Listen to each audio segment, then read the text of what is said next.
House Budget Committee Chairman Paul Ryan is also on Capitol Hill. Congressman, good morning.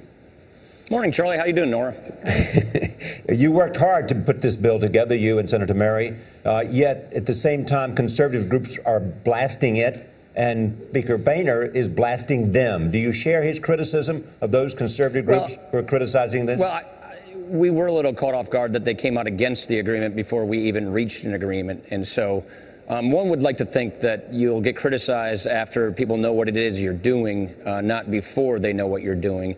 So that was a little frustrating. But look, Charlie, this is divided government. A divided government doesn't work as smoothly or as easily as you would like it to work.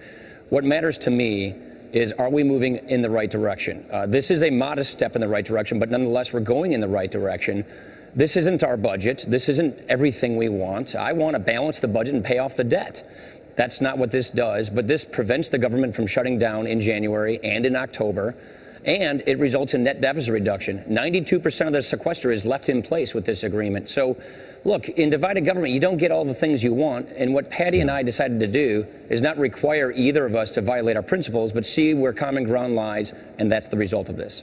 But you raised the cap on federal spending to over $1 trillion.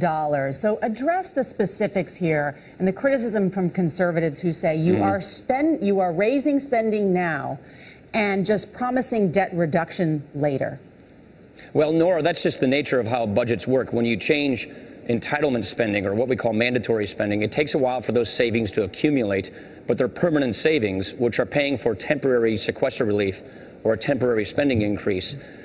2 years ago, the budget I passed, we were fighting for $1.019 billion in this category of spending, discretionary spending.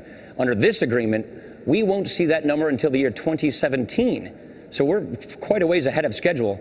And the $63 billion of sequester relief, half of which goes to defense, which is a big concern of ours, is offset with $85 billion of savings from the autopilot side of government spending that we very rarely touch. So we think this is going in the right direction. Those savings compound. They're permanent in so many ways. And that's why we think this is a good agreement. Nobody got everything they wanted, but we advanced our principles, albeit in a modest way, and we're going to keep going for more down the road. That's an interesting point. You're going to keep going for more down the road. But absolutely. This is a small bargain, a small compromise, not a grand bargain. Does it herald a new day on Capitol Hill in working to try to find common ground and not shut down the government and not do the things that so anger the American people? That's basically what Patty and I decided throughout all these negotiations. We sort of realized that if one of us requires the other to violate their core principle, we're going to get nowhere. And that's what happened with all these grand bargain negotiations. So we decided, let's see where the common ground exists, and let's at a minimum see if we can prevent these government shutdowns. And that's the result of this agreement. And so we think finding common ground was the right way to go. It's a modest step in the right direction. And that's where we think good government can lie. This is a broken government. It's divided, and this is how we can make it work. Congressman, I just have to get to ask you, though, because military members want to know why you asked them to take a cut in terms of cost in living increases. You know, the men and women in this country who fight and die for this country want to know why they should not get a cost of living increase like they have in the past.